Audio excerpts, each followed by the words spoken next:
darn tootin'. You don't want to be too early. Right. Forget about it. Of course, the cops weren't smart enough to be in the back too. They wanted to let them go. Not back then. Not back then. And we had the biggest day. You start too early. Turn out. Forget. I know, they're like, throw that to the side. I got more votes. Nobody that would win. I got more Definitely, votes. I'm definitely gonna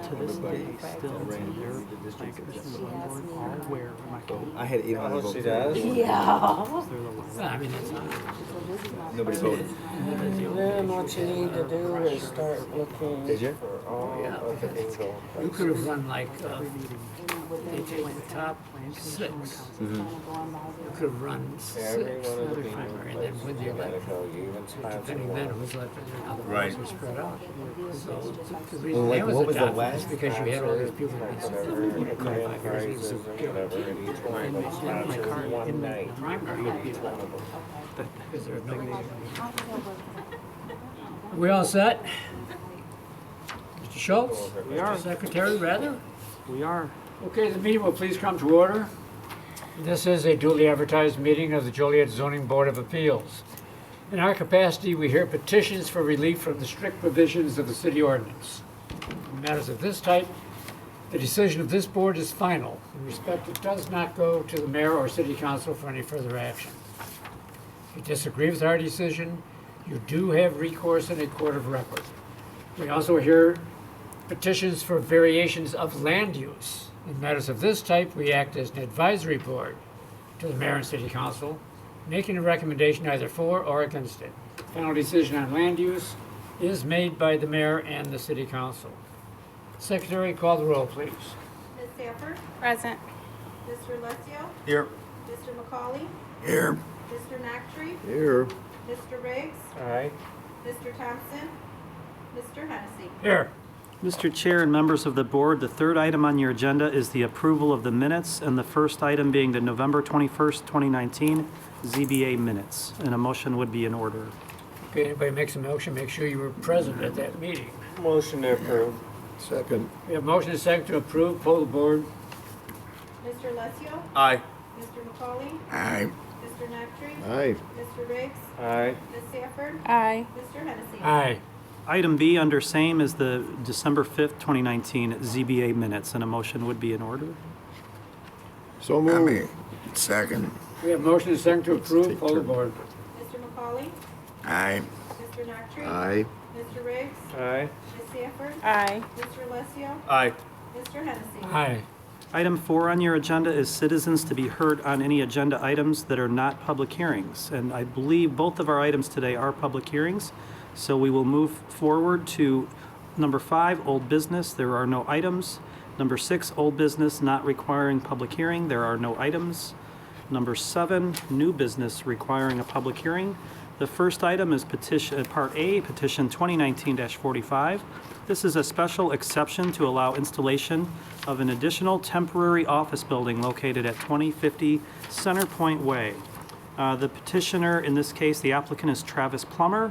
The owner of the property is JB Hunt Transport Incorporated. And again, 2500 Center Point Way is the address. They are requesting the special exception in order to allow a temporary modular building which will provide office space for JB Hunt Transport.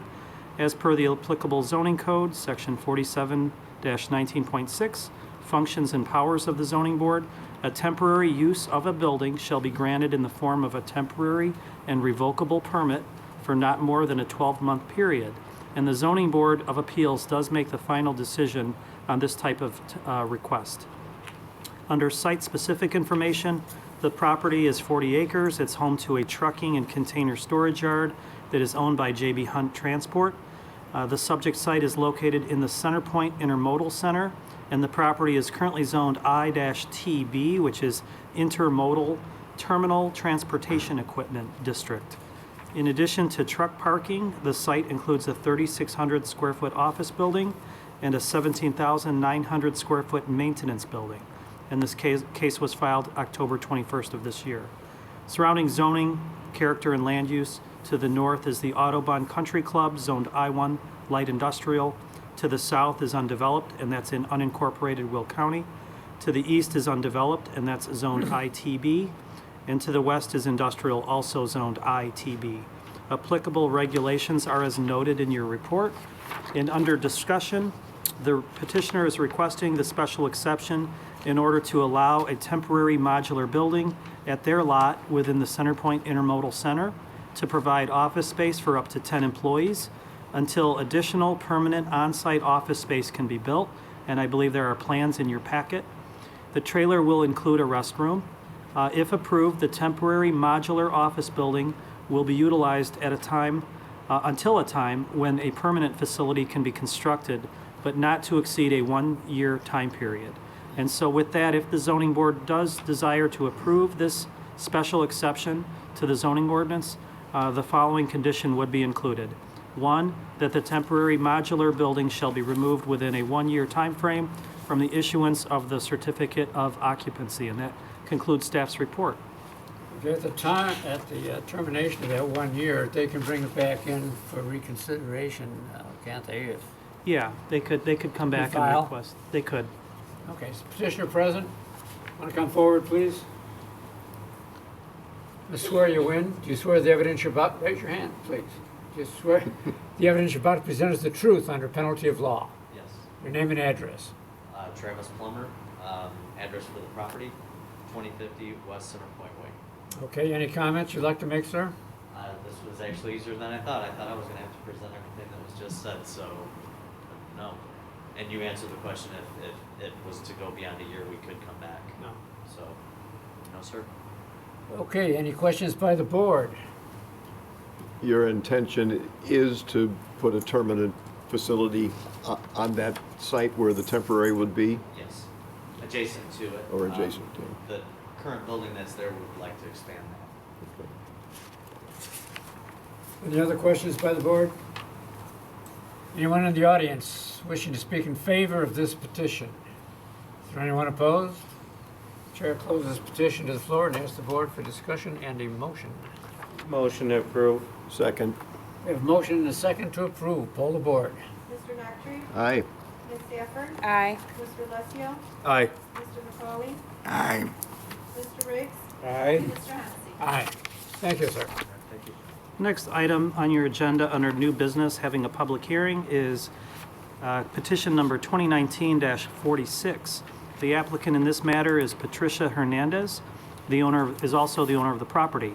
The location is 1607 Wild Spring Parkway, and the request is a variation to allow a 6-foot high fence in the required side yard of a corner lot, and the zoning board makes the final decision for this type of variation request. The lot is 13,027 square feet in size and is located at the southwest corner of a cul-de-sac along Wild Spring Parkway. The lot contains a 2-story single-family residence, and the existing zoning is R2 single-family residential. The petition was filed November 14th of this year. Surrounding zoning, land use, and character, the property is surrounded in all directions by single-family residential zoned R2 in the Darcy Farm subdivision. Applicable regulations are as noted in the report. Under discussion, the petitioner is requesting the variation to allow a 6-foot high fence in the required side yard of the corner lot, and per the zoning ordinance regulations, in a required corner side yard, fences shall be allowed up to a height of 4 feet. Fences up to 6 feet in height are allowed in the side and rear yards that are not corner lots. The petitioner intends to locate the proposed fence 1 foot from the side property line, and there is a site plan in your packet. The proposed fencing plan has been approved by the Theodore's Ridge Homeowners Association, and the city allows a 6-foot high fence in the required side yard if the applicant for the building permit submits written evidence credible to staff that none of the owners of adjacent abutting property to the required rear yard or required yard object to such a fence. At least 3 neighbors have a 6-foot high fence on corner lots in this area.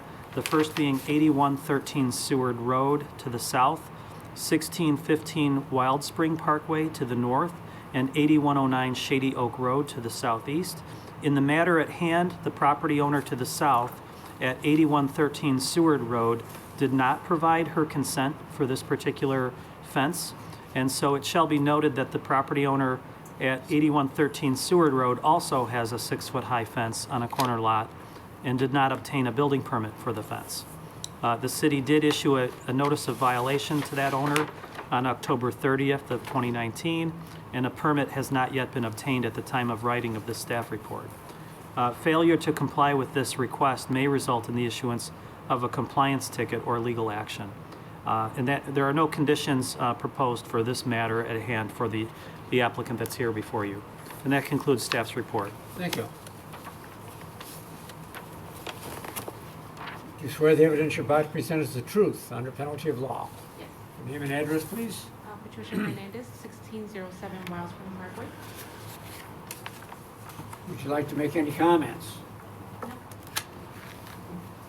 I see you have some dissatisfied neighbors. Yes. Any questions by the board? Yeah, I have at least one.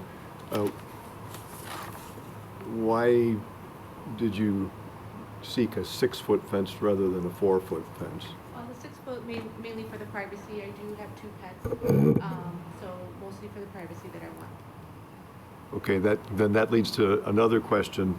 Will you be totally enclosing the yard to keep the pet inside your property? Yes. So from my understanding, the fence on the side, it won't be attached to my neighbor's yard, but it will be like 3 feet off, or 3 inches. Sorry, 3 inches off. So there's the neighbor to the south, and then there's the neighbor Yeah, so- to the west. So it'll be on the sides and in the front. So it will totally encompass your property? Yes. Okay, but then, do we need to get involved with the fence that is not along the street, or is that not part of? The other portions of the fence that this applicant would be legal. constructing would comply with the rule. You can do a 6-foot high fence in the rear yard and on the interior side yard, but you just can't do it in either in a front yard or in a corner side yard. On a Otherwise corner, it's legal. this is a corner lot. Okay, So so, typically 4 foot is the maximum, and you can have a 4-foot fence right to the property line, right off the sidewalk. The only reason for the 4 foot is visibility in case you're blocking at a corner, so that's the only yeah, reason. and I guess it. Yeah, we don't, in this case, visibility won't There's be an no- issue no, there's because no the problem front, here. she won't have any It's in the fence in middle her of the front block. yard, and you can clearly see around that corner. Yeah. Okay, so we don't need to get involved with the fence that's a 4-foot Oh, fence? no, that's an enforcement matter. No, Okay. the zoning board, now that person, if she wants, could come forward and request a variation similar to this after the fact, and that may be the route that we would pursue. But right now, it's a compliance matter. It's not before you. Just, the only one you're voting on today is 1607 Wild Spring Parkway. No, but I mean, yes, but 1607 has additional fence to put in that's only going to be 4 foot, I assume, or maybe 6 foot, 26 all the way Okay. around the backyard. but, okay. And there's no, it's the remainder sections of that fence are compliant. They're permissible and Okay. can get a permit. Okay. It's All right. just the portion that's encroaching within the 20-foot side yard along Wild Spring Parkway Okay, that needs this variance. okay. Okay, as a point of information for the board, how long do we give them for compliance for these other locations? And what would be the penalty, aside from forcing them to take the fence down? Well, again, those are all separate. They were brought up in the report because obviously this is not the first person to seek I a realize taller that, but I fence mean, on a what corner lot. is the standard rule for compliance? Just- Well, we send a letter. We let them know. We send a violation letter saying, your fence was built not in compliance. So one course of action is for them to move the fence back. That's my point. or How the long other- do you give them? Or they could come before you. They could seek, similar to this petitioner, they could seek a recourse through you to have it formally approved and blessed after the fact. But you're still not answering my question. How long do you give them before you take action? Yeah, to It build just it. varies. It just varies. There's no hard rule in the zoning ordinance. So, I mean, Right now, we're acting on a complaint basis, just with the staffing that we have. We don't, if someone calls and complains, we actually will go out there. It's obviously now on our attention that there's 3 other fences out here that, didn't meet the requirement. so what, it's not really a priority? Well, everything's a priority. Yeah, right, especially adjourning this meeting. No, everything's a priority. What we would also do is just make sure, I didn't check the permits on those. No, So I those guess, oth- those I know, other the point of three, my it's question is you possible. send these letters out, if we don't take some action, people just, One aren't gonna pay attention to us. Which one? There should be some sort of a time period. The only corner lot that didn't pull a permit is the one directly south of Ms. Hernandez's lot. And she thought the fence company pulled a permit on her behalf, and they did not. We sent her a violation letter, as it states in the report. Technically, they have 14 days to come forward to the building department. But then, as Mr. Schwartz is saying, it's after that point, we go back and forth with them. She was out of town. She is aware of her violation. She'll continue to be in violation, and then at some point, we will bring her to hearing, but we hope we never have to do that. So that's But where I that mean, property We do is. follow up on it, though. We don't just send out a letter and then forget about it. No, we No. try to get resolution, one way or the other. We want them to be brought in either legally through getting a variation from this board properly, hopefully before the fact, like this applicant is asking in advance Okay. for the approval. All right, let's get back to this then. Any other questions for the petitioner? I have a question for staff. So, the purpose of this side yard, not allowing a 6-foot fence, is it for appearance sake or visibility? It's both. It's both. It's both. It's aesthetics. I mean, we do have some older corridors where, you have the fences along the road and it kind of creates that canyon effect. So that's an aesthetic issue. But in some cases, it can be a safety issue as well because of visibility. In this case, there's no fencing in her front yard. There's clearly enough visibility to make the turn around the cul-de-sac from the main street. Okay. Any other questions? Anybody in the audience wishing to speak in favor? Want to speak in favor? Anyone opposed? Chair closes the petition to the floor and asks the board for discussion and a motion. Motion to approve. Second. We have a motion and a second to approve the petition. Poll the board. Ms. Sanford? Aye. Mr. Alessio? Aye. Mr. McCauley? Aye. Mr. Noctre? Aye. Mr. Riggs? Aye. Mr. Hennessy? Aye. Thank you. The next item on your agenda, Part 8, is new business not requiring public hearing. There are no items. And then we have finally public comments under item 9. I see no one in the room, so we move to adjournment. So moved. Second. We have a motion and a second to adjourn the meeting. All in favor signify by saying aye. Aye. Opposed? Meeting is adjourned.